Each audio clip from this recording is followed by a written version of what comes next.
안녕하세요. 요즘 쉬운 영어입니다. 날씨가 제법 쌀쌀해졌는데 옷 잘 입고 다니시나요?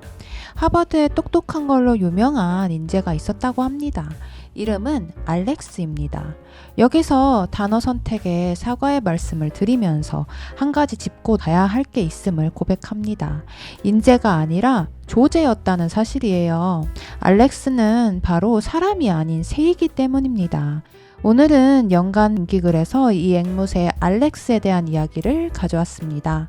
오늘도 감동도 있고 재미있는 인기글과 댓글을 보면서 영어도 배워보겠습니다.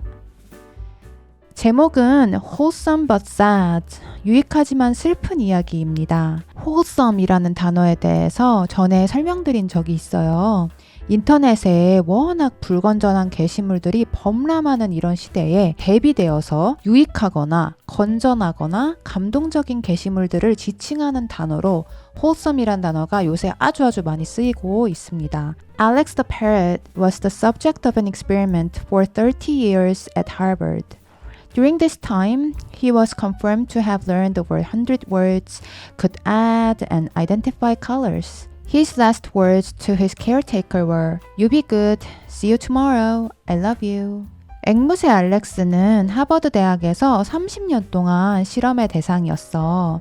이 기간 동안 알렉스는 100개가 넘는 단어를 배웠고 산수도 할 수 있었으며 색깔도 구분하게 되었어. 알렉스를 돌봐주던 사람에게 알렉스가 마지막으로 한 말은 수고해요, 내일 봐요, 사랑해요 였다고 해.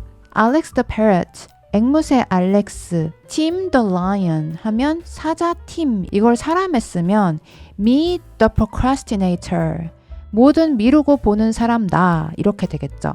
procrastinator은 뭐든지 나중으로 미루는 사람을 지칭하는 단어입니다. 당연히 아주 많이 쓰이겠죠. 댓글 보겠습니다. They gave him an apple once. He had never had one. All on his own, he combined two things he knew to describe this new food that looked like a cherry on the outside but a banana inside. He called it banary. 한 번은 알렉스한테 사과를 준 적이 있대. 처음 먹어보는 것이었지. 알렉스는 알고 있던 두 가지를 혼합해서 이 새로운 음식을 설명했어. 겉은 체리처럼 보이지만 안은 바나나 같은 이것을 바네리라고 불렀어. That's actually amazing. 그거 실로 대단한데? They gave him an apple once. 여기서 they는 실험자들입니다. 어떤 실험이 이루어지고 있거나 조사가 이루어지고 있거나 할 때 they로 시작해서 once로 끝나는 문장이 나오면 어떤 실험과 조사를 했는지에 대한 화두를 뿅 꺼내기 위함이라고 볼 수 있어요. They gave him an apple once. 한 번은 알렉스한테 사과를 준 적이 있대. I actually got to meet Alex in his lab at the university because my friend worked there during college. It was like an 8-year-old kid trapped in a bird body. He was so neat. 내 친구가 대학교 다닐 때 그 대학의 실험실에서 일을 했어서 알렉스를 직접 만날 기회가 있었어. 마치 8살짜리 아이가 새의 몸에 갇힌 것 같았지 뭐야? 정말 대단했어. 한국에서는 유니버시티는 4년제 종합대학교고 컬리지 하면 전문대라고 알고 있는데요. 미국에서는 종합대학이나 전문대학을 그렇게 막 칼같이 나누면서 단어 자체를 사용하지를 않아요. 굳이 내가 전문대가 아니라 일반 종합대학을 다니고 있다는 걸 강조를 꼭 해야겠다 할 때는 유니버시티라고 쓰긴 하겠지만 그냥 대학생활, 대학 다니는 동안 이런 일상적인 얘기를 할 때는 하버드를 다니더라도 컬리지라는 단어를 씁니다. 따라서 이 친구가 어떤 대학을 다니고 있는지는 이 문장만으로는 알 수 없는 거예요. 다만 영국 같은 경우는 유니버시티와 컬리지의 개념이 우리가 아는 것처럼 나뉘어서 쓴다고는 하네요. 그런데 알렉스에 대해서 알아보다가 한 가지 반전인 사실을 알아냈습니다. 챗 GPT를 통해서 알게 된 사실인데요.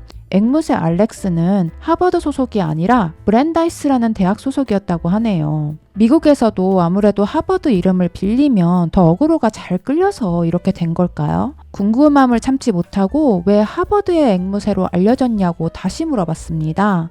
하버드나 브랜다이스 대학 모두 매사추세츠주에 속한 유명 대학이라서 그런 것 같다라고 합니다. 그리고 사람들이 대단한 연구는 하버드 였겠거니 생각하는 경향이 있기도 한 것 같네요.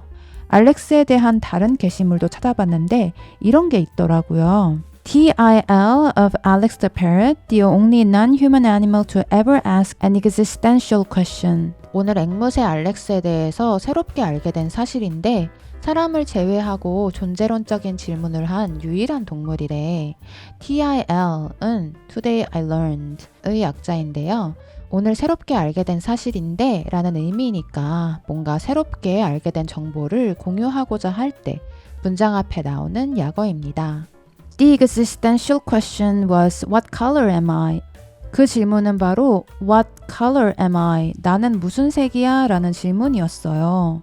존재론적인 질문이라고 하니까 되게 거창해 보였는데 사실 정말로 앵무새가 이런 질문을 뜬금없이 했다고 생각하면 깜짝 놀랐을 것 같아요. 그러자 댓글로 You mean I'm gonna stay this color? 평생 이 색으로 살아야 한단 말이야? 라고 합니다. 이렇게 이탈릭체가 문장 도중에 쓰일 때는 강조의 의미이고 또한 읽을 때 이 부분을 강조해서 읽으라는 얘기예요. You mean I'm gonna stay this color? 이런 식으로 말이죠. 그러자 대댓이 재밌습니다. I was born a poor black child.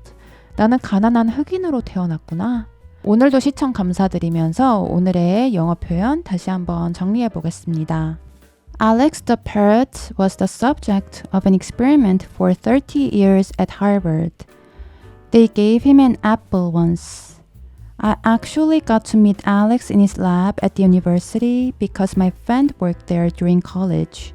TIL of Alex the parrot, the only non-human animal to ever ask an existential question.